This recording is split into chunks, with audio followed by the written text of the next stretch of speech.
بسم اللہ الرحمن الرحیم۔ لوگ عجیب کہانیاں سناتے ہیں، کچھ پر یقین آتا ہے کیونکہ سنانے والے کہتے ہیں کہ انہوں نے خود اپنی آنکھوں سے یہ واقعہ دیکھا تھا۔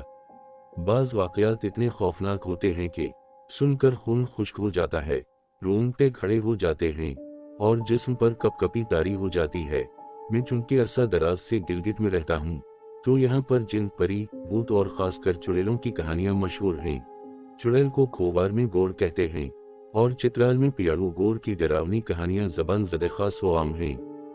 گور کے بال گندمی مگر کانٹے دار ہوتے ہیں، ایک دانت نچلے جبڑے سے سر تک جبکہ دوسرا دانت اوپر کے جبڑے سے ناف تک لمبا ہوتا ہے۔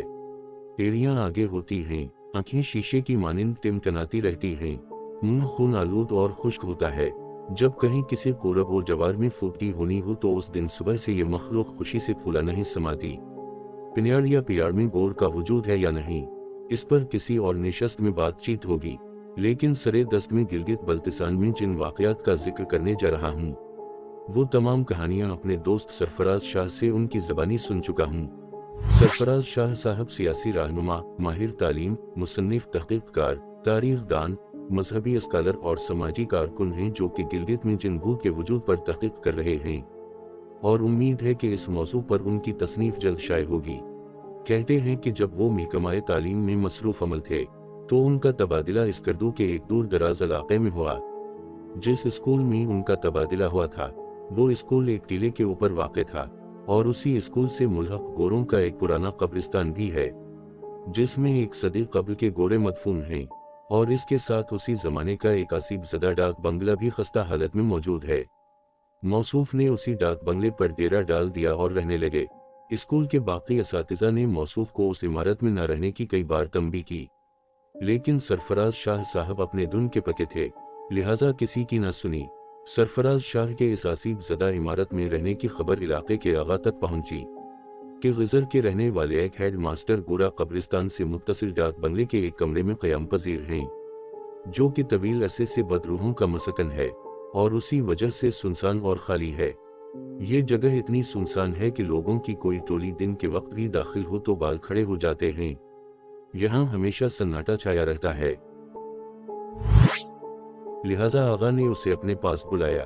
یہاں لفظ آغا استعمال ہوا ہے، اس کے معنی یہ ہے کہ اہل تشیع اپنے دینی عالم کو آغا کے نام سے یاد کرتے ہیں۔ آغا نے سرفراز استاد کو اپنے گھر دعوت پر بلایا اور انہیں نصیحت کی کہ وہ اس سنسان علاقے کو چھوڑ کر محلے میں رہے، اور آغا صاحب نے بغیر کسی عوض کے مفت مکان دلوانے کا بھی وعدہ کیا۔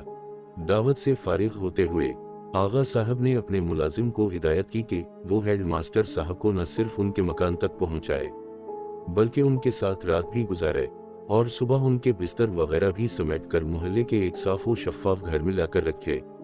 موصوف کے پاس بیٹری والی بجلی تھی، جاڑے کا موسم تھا۔ سرفراز استاد آغا کے ملازم کو لے کر اپنے آسیب زدہ گھر کی طرف چل پڑے۔ وحشت اتنا تھا کہ راستے میں جاڑے کا کوئی ایک خشک پتا گر جاتا تو خوف کا سا سما بند جاتا۔ سرفراز استاد نے یہاں 2 مہینے گزارے تھے اور کوئی نہ خوشگوار واقعہ ابھی تک پیش نہیں آیا تھا، لیکن اب ایک عجیب واقعہ ہوا جو کہ ابھی تک سرفراز صاحب کے ذہن کو ہوا یوں کہ آغا کے ملازم اور ہیڈ ماسٹر سرفراز شاہ صاحب ایک ساتھ کمرے میں داخل ہوئے۔ موصوف نے اپنے کمرے کا لالٹن ماچس سے جلایا، ہاتھ کی بجلی بند کی اور کمرے میں لالٹن کی روشنی پھیل گئی۔